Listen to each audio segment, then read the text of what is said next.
So Dexter Resurrection just came out a few days ago. And honestly, I had no idea this was even a thing until I saw an edit about the show on TikTok. So immediately after viewing, I hopped on the little interwebs, did a little bit of research, which was really just me watching the trailer. And I'm not gonna lie, it kind of scared me a little bit. Now I love Dexter. The first 3 to 4 seasons of the original show, especially the first season, were peak television. And even season 5, in some cases, especially the first episode of season 5, is very underrated. I think it's one of the best episodes in the whole series. But I don't know, to me Dexter, especially the early seasons, always popped and stood out to me. Between the very vibrant visual style to the very symbolic imagery they used throughout the first few seasons, and just the spectacular writing, especially between Dexter and Dokes. What the fuck is wrong with you? And like, not to mention, this show is fucking hilarious. Kind of like The Sopranos, where The Sopranos is a serious show, but it also is kind of like a fucking comedy, really. It was an accident. What was it, barking? He sat on the while he was high. Oh, Jesus Christ. I fell asleep.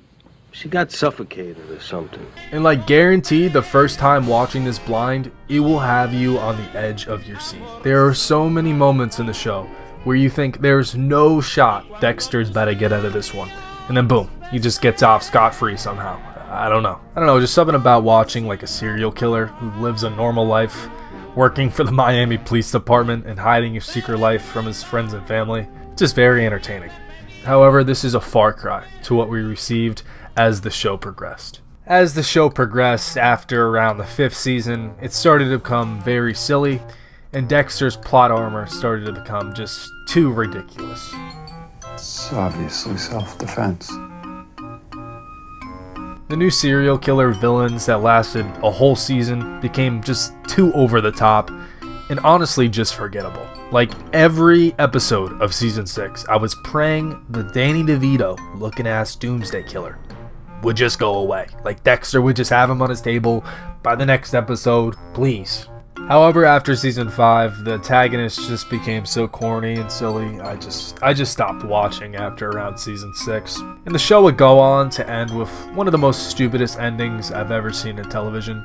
I watched the ending a few months ago, I needed to see how Dexter ended for myself. And I went into it hoping, maybe everyone else is wrong. Maybe it's similar to other shows where the ending is kind of controversial, but after watching it a few times, you get to respect it and actually like it. However, no, I was absolutely wrong. It was horrible, and I guess it was so bad the showrunners needed to reboot the franchise with new blood just to correct that ending. Did they? Absolutely not. Now, very cinematic way to end the journey of Dexter. It's great writing. So here we are in present day with Dexter Resurrection, the 3rd attempt at finally giving Dexter a satisfying ending, I hope. And also to make a shitload of money, because currently a lot of people love Dexter, especially the past year or two. A lot of people found out about the show and are just starting to watch it. So at the end of the day, they're here to make money. But anyway, only 3 episodes have come out so far, Dexter and New Blood. However, after watching just the first episode, I was actually left pleasantly surprised on how good it was. Like, everything you need in a good Dexter episode was there. But not only that, I feel like they fixed a lot of things that they got wrong and fucked up in New Blood. One of the main things, obviously, is Dexter dying. Like in New Blood, he's shot and dies by the hands of Harrison. However, in this reboot, obviously, to get Dexter back alive, it's explained that the bullet didn't kill him because the blood loss was stopped because of how cold it was where he got shot, which I guess could happen. Plus, Angela kind of bails him out, manifesting his former kills, telling him to go to his son, but like, that could have easily just been his father, and like, we even get his father as a vision telling him to go to his son too. In my first watch, it kind of felt cheap. However, in retrospect, I kind of fuck with it. I love seeing Trinity and Dokes and Miguel Prado. I love seeing all these guys back. And I bet we'll see Brian Moser, the ice cream truck killer, sometime soon, later in the seasons. Anyway, as Dexter awakes from his coma, we flash to Harrison in New York, and he has a job at a hotel. The hotel's name is so maybe this is based in real life, like maybe they do have a security issue over there, or it's just like plot reasons. It's probably just plot reasons. Trust me, I'll get into all the unrealistic things about the show later. Anyway, Harrison has a job at a hotel in New York. He's a bellhop. He's actually living a pretty good life there. He's pretty cool with all his coworkers. And you know, you definitely can see the similarities between Harrison and Dexter. He even has his own kind of like dokes relationship with his boss. And like all around, like compared to New Blood, like I really like this take on Harrison. I wasn't really a Harrison hater while watching New Blood. Like I didn't really mind his character. I think it was just kind of shitty writing. And like again, like what is the actor supposed to do about that? However, like the actor is given a pretty good script.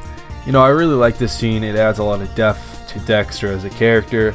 And I think it worked a lot better in getting Dexter in the mindset to, you know, go find his son than the vision sequence had, like, at all. Anyway, Dexter returns to his room, talks to his dad for a little bit, and then all of a sudden the new sheriff walks in. And when I was watching this, I was like, damn, that's a wrap. Especially when this Ted Lasso looking ass motherfucker started grabbing the cuffs. However, he was only here to give Dexter a letter from Angela and ask how he's feeling, and also if he wants to press charges against Angela for, you know, of course, shooting him. In all, I really like how they kind of retconned and wrapped up the ending of New Blood to make Dexter alive, and also to make Harrison shooting his father kind of go away, and also the character of Angela kind of go away. Like, she's kind of been written off. Pound, a familiar friend walks in. Angel Batista walks in, and I was hyped, man. I was like, damn. Again, like, I had no idea this show was coming out. So seeing the return of Angel Batista, you know, it warmed my heart. And you know, you gotta picture this. Dexter hasn't seen Angel in like years, and same with Angel. Angel hasn't seen Dexter in years. As a matter of fact, Angel thinks Dexter is dead. So, you know, both of them are looking at each other like they saw a ghost. You know, Angel explains to Dexter that, you know, how he's very happy to see him. He also explains to him, you know, how sad he was, you know, when he found out he died. He even spoke at his funeral. And, you know, you can tell there's a lot of emotional tension between these two characters. But there's also another tension between these two characters. You can definitely feel that Angel is definitely suspicious of Dexter. You know, it's almost very obvious that Dexter isn't quite who he says he is. You know, I feel like Angel's almost trying to like deny it, you know, in his mind. But, you know, something's telling him, you know, that something's not right. You know, all the evidence leads to, you know, Dexter being linked to some pretty bad things. Anyway, Angel starts to question Dexter, you know, pretty heavily. And it gets to the point where Dexter kind of gets uncomfortable and kind of shuns, you know, Angel away, tells him, oh yeah, you know, I'll see you tomorrow, I'm kind of pretty tired. You know, Angel's like, alright, fine. And you know, Angel, you know, mentions to him, oh, by the way, I got back your identity, so you are Dexter Morgan, you can vote, you can drive. And Dexter, you know, he realizes that, oh, he isn't really doing this out of like the kindness out of his heart. He's really doing this so he can, you know, maybe prosecute him in the future. Anyway, this scene is definitely it's great detective work. And honestly, I don't really mind this character. Like, some of her later detective work, it's actually pretty good. It makes sense. It's pretty realistic. And honestly, she's a pretty smart character. And the actress who plays the role of this character, like the acting, it's there, man. It's pretty good. Like the scenes where she interrogates Harrison, and I believe the second or third episode, it's pretty good acting. So we then cut to Dexter. He's, you know, living it up in the hospital, recovering. He turns on the shower as a distraction and hops through the window to escape. He finds the guy's car and drives away, grabs some clothes, and he is off to New York. And that is also the end of episode 1.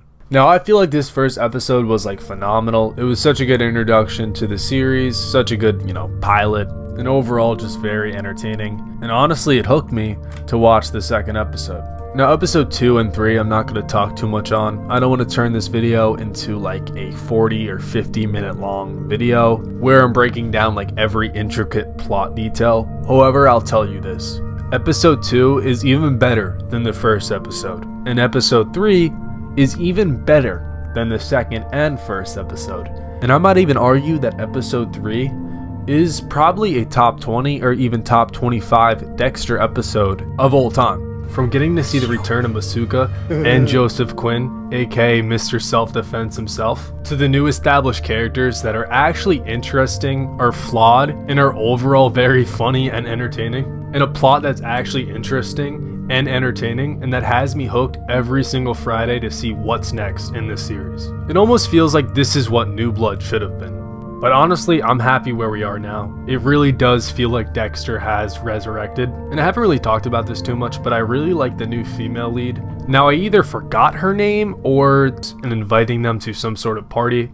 If you haven't watched the trailer, Peter Dinklage, the midget from Game of Thrones, very good actor, by the way. Apparently he recruits like a bunch of serial killers and collects like souvenirs and trophies from them. At the end of episode 3, Dexter kills a serial killer named the Dark Passenger. In the serial killer's last words, he tells Dexter about the invitation he received to come out of my mouth. Anyway, that's going to wrap it up for today's video. I do plan to make more videos about Dexter in the upcoming episodes of Dexter Resurrection. If you enjoy this type of content, make sure to subscribe and like. It lets me know that you guys fuck with this. And yeah, I'll see you guys in the next video. Peace.